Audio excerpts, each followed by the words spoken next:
What if I told you Formula One spent years designing the 2026 F1 rules to fix overtaking and somehow made it worse? Yeah, this was supposed to be the era of closer racing. Cleaner battles. More wheel-to-wheel action. Instead, drivers are stuck behind each other struggling to pass while races have turned into unpredictable chaos. And here's the twist: by the end of this video, you'll realize this might actually be exactly why F1 is more exciting than ever. The 2026 F1 rules, the big idea. Let's break down what actually changed with the 2026 F1 regulations. F1 redesigned the cars from the ground up. Smaller, lighter, less dependent on aerodynamics and way more reliant on electric power. The goal? Fix the biggest problem in Formula One: dirty air. That invisible turbulence that makes it almost impossible to follow another car closely. So logically, less dirty air should mean easier overtaking. But here's where things get interesting. F1 didn't just remove downforce, they also added active aerodynamics, meaning parts of the car change depending on whether you're on a straight or in a corner. Sounds futuristic, right? But it also made racing way more complicated. Why overtaking got harder in 2026?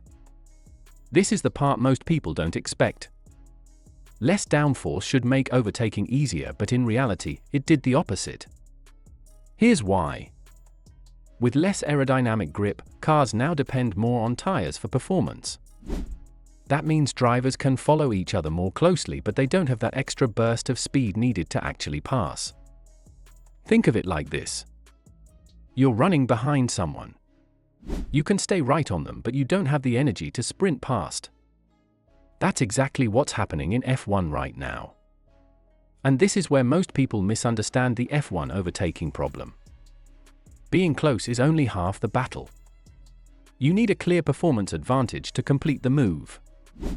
And under the 2026 F1 rules, that advantage is tiny. Active aero, a brilliant idea that backfired. Now this next part might surprise you. F1 removed the traditional doctor's system and replaced it with active aerodynamics. Drivers can switch between modes. Low drag for straight line speed. High downforce for cornering. In theory, this should create natural overtaking opportunities. But in reality, both drivers often activate the same modes at the same time. So instead of one car gaining an advantage, they cancel each other out. It's like two gamers hitting the same speed boost simultaneously, no one actually gets ahead. And because of that, overtaking becomes even harder than before. The dirty air problem isn't gone. F1 promised cleaner air in 2026. And yes, it's better. But it's not gone. Even small disturbances in airflow can affect how a car behaves, especially in high-speed corners. So drivers hesitate. They back off slightly to protect their tires and avoid instability. And that tiny lift off the throttle? It's enough to lose the momentum needed for an overtake. But here's where things flip. Instead of smooth overtakes, we get something else entirely. Mistakes. Chaos racing, the unexpected side effect. When overtaking is difficult, drivers start taking bigger risks. Late braking. Dive bomb attempts. Aggressive positioning. And suddenly, races stop being clean and predictable. And start becoming chaotic. You'll see more lockups. More spins. More unexpected incidents. Not because drivers are worse, but because they're pushing harder than ever to find opportunities. And this is where the 2026 F1 rules accidentally created something incredible. Unpredictability. You genuinely don't know what's going to happen next.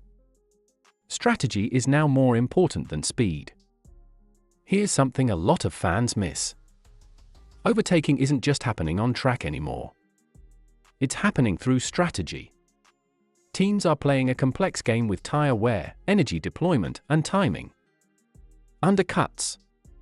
Overcuts. Surprise pit stops. Because if you can't pass someone directly, you beat them indirectly. And this is where Formula One becomes more like chess than racing. The smartest team often wins, not just the fastest driver. The hybrid power shift changed everything. Another massive change in the 2026 F1 cars is the power units. There's a much bigger emphasis on electric energy now.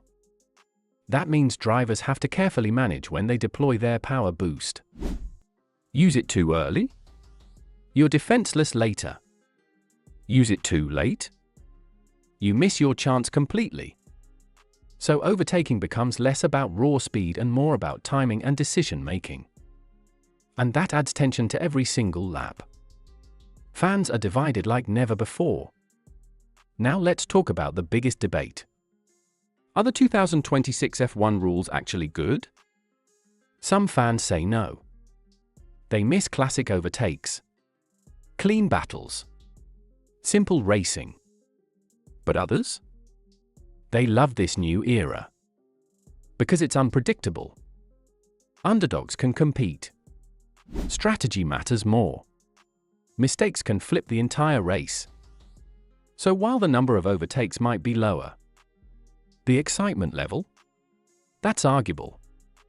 Did F1 accidentally make racing better? Here's the real twist. F1 set out to fix overtaking. And technically they didn't succeed. But they created something else instead. Races that feel alive. Unpredictable. Tense from start to finish. Every lap matters.